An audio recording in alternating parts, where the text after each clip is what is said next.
Demi Allah, saya bersumpah Demi Allah, saya bersumpah bahwa saya bahwa saya akan setia kepada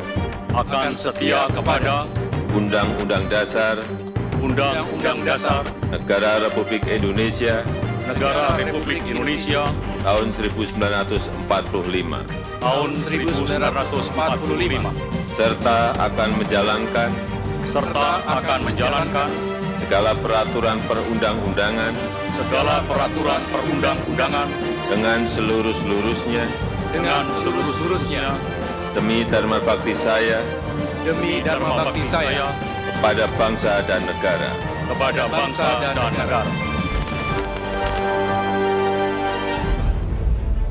Setelah hampir 1 dekade berada di luar pemerintahan, akhirnya Partai Demokrat kembali masuk dalam epicentrum kekuasaan.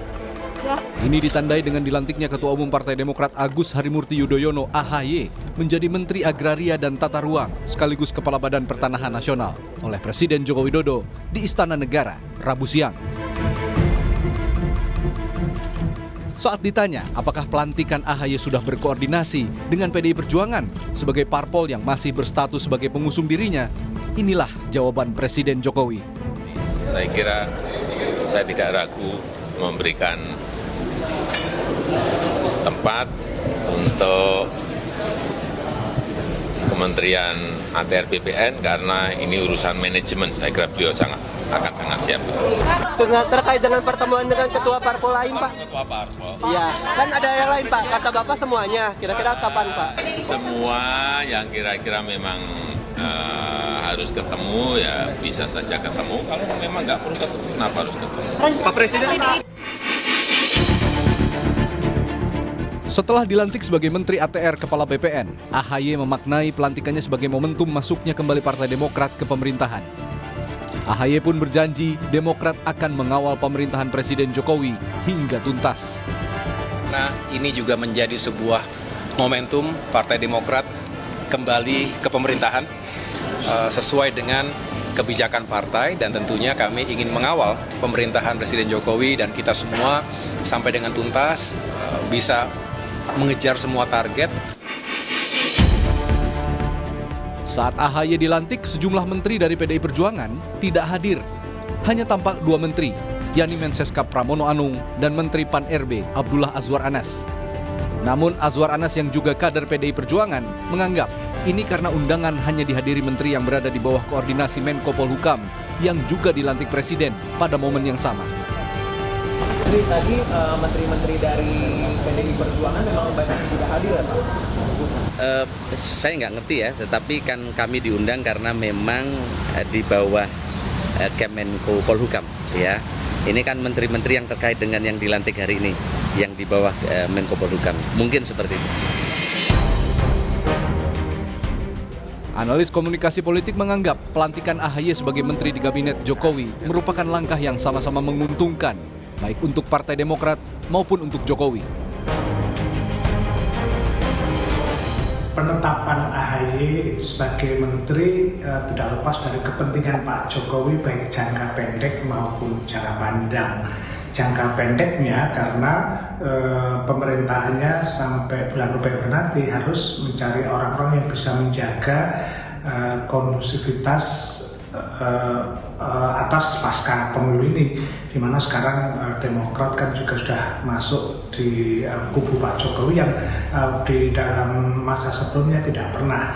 Nah, jangka panjangnya AHY akan juga menjadi bagian dari pemerintahan yang dianggap sebagai keberlanjutan Pak Jokowi ke Pak Prabowo. 8 bulan lagi, masa jabatan Presiden Joko Widodo akan berakhir.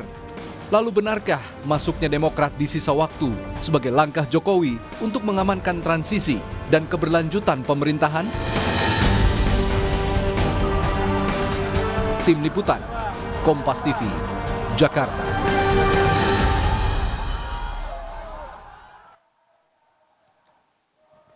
Apakah betul, saudara, masuknya Partai Demokrat di sisa waktu pemerintahan untuk mengamankan transisi dan keberlanjutan pemerintahan Presiden Jokowi?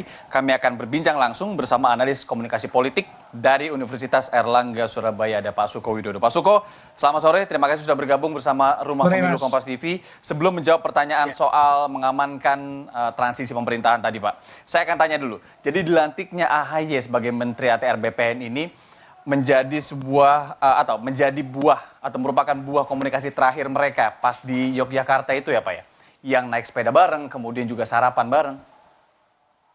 Ya itu salah satu yang pengawalnya karena toh akhirnya karena pilihannya pada Pak Ahy itu menjadi bagian dari transisi menuju pemerintahan Pak Prabowo, saya kira kemudian dikunci ketika Pak Prabowo datang ke Pacitan. Artinya Pak Jokowi memutuskan pasti berkomunikasi intensif dengan Pak Prabowo dan komunikasi sepeda itulah yang sebenarnya awal dari ajakan dan sehari ini direalisasikan. Komunikasi sepeda dan juga sarapan tadi yang menarik ya. Kalau kita lihat ternyata apa yang kemudian ditampilkan itu ada aja ujungnya gitu ya Pak Suko ya kalau ngelihat dari komunikasi politik. Berikutnya Pak, ini soal masuknya Demokrat di sisa pemerintahan. Sepenting apa bagi Presiden Jokowi untuk mengamankan transisi dan juga keberlanjutan pemerintahan, Pak Suko? Ya, saya coba melanjutkan yang pertama. Jadi pada proses Pak Jokowi memang dikenal sebagai selain beliau juga lobby yang bagus ya lewat cara bersepeda. Dia paham sekali strategi kultural yang dia lakukan, mengajak Mas Ahy dengan bersepeda, makan, dan cara-cara itu yang ditempuh untuk agar bersifat intim. Dengan intim itu maka bisa dari hatinya dan bisa buat keputusan. Nah, seberapa jauh ke depannya saya kira ini yang menjadi penting karena selain naik sepeda itu sebetulnya ini juga dilanjutkan Pak Prabowo yang datang secara khusus ke Pacitan menemui AHY dan Pak SBY dan dengan suasana yang waktunya sangat pendek diupayakan betul setelah pasca pemilu itu menunjukkan bahwa selain juga Pak AHY waktu sarapan diminta menjaga masa akhir Pak Jokowi, tentu ada kesinambungannya dengan nextnya untuk menjaga Prabowo dan Gibran andai kata paslon yang memenangkan pemilu itu.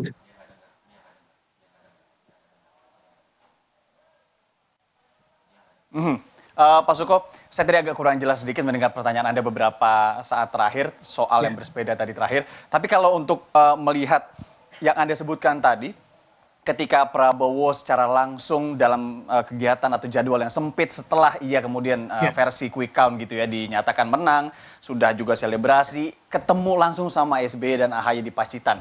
Apa yang Anda baca dari komunikasi itu? Ya, tadi kan saya menyatakan jadi Pak Jokowi itu ahli lobby dengan strategi kultural lewat pertemuan yang sangat informal, yang intim dengan bersepeda, makan itu memang sengaja menarik Pak AHY atau Demokrat menjadi bagian dari kekuasaan yang selama ini AHY di luar. Sementara kita tahu bahwa misalnya upaya adanya penjegalan terhadap Demokrat lewat kongres di Medan, upaya semacam itu kan retak-retak yang lalu dibangun itu ternyata dengan bertemu naik sepeda itu sudah selesai dan dilanjutkan pertemuan yang saya gabungkan dengan Pak Prabowo di Pacitan itu kasarannya begini, dengan naik sepeda itu untuk masa Pak Jokowi terakhir di Pacitan untuk 5 tahun ke depan. Jadi sambung dengan orang yang beda. Jadi intinya bahwa Demokrat menjadi bagian dari kekuatan Pak Jokowi maupun Pak Prabowo di dalam mengakhiri dan menyambung pemerintahan ke depan. Kira-kira gitu. Ya, Anda sempat bilang juga Pak sebelumnya bahwa ini saling menguntungkan untuk baik Jokowi, kemudian juga untuk Partai Demokrat itu sendiri. Seperti apa konkretnya yang akan terjadi nanti? Ya, gambaran saya begini, kalau misalnya sejauh ini kan PDIP saya menganggap sebagai pecah kongsi dengan pemerintahan. Meskipun orang-orang PDIP masih ada di pemerintahan, di menteri, tapi setelah huru-hara ini dan sekarang muncul hak angket, ide-ide semacam ini kan Pak Jokowi butuh sebuah energi kekuatan untuk jaganya atau untuk bersiap-siap menghadapi situasi itu. Nah, Demokrat itu kan juga punya kekuatan di parlemen. Dengan selama ini berada di luar pemerintahan Pak Jokowi, Pak Ahy masuk, otomatis kan menjadi kubu yang nyatu. Jadi untuk menghadapi situasi-situasi krisis konflik di parlemen apabila hak angket dan sebagainya itu diajukan betul itu. Menambah kekuatan dari kekuatan Berarti di Pak parlemen Jokowi. kalau Anda lihat dinamikanya ini juga akan lumayan kencang begitu Pak, atau panas, tapi kalau dilihat dengan masuknya Demokrat juga ke pemerintahan, apakah ini kemudian Anda bisa sebut sebagai pengamanan di parlemen juga Pak, dalam beberapa bulan ke depan ini? Oh ya, pengamanan dengan mengganti. Politik itu kan dalam situasi koalisi dan tidak itu kan seperti zero sum game. Ketika Demokrat nanti masuk di Pak Jokowi dan andai kata PDI kemudian beroposisi atau Nasdem masuk di sana, kan hitung-hitungannya kan berarti nambah kekuatannya Pak Jokowi. Jadi bisa diamankan untuk menghadapi situasi itu. Karena itu jadi masuknya AHY sebagai menteri bukan di eksekutif, tapi otomatis membawa kekuatan Demokrat masuk di dalam koalisi itu.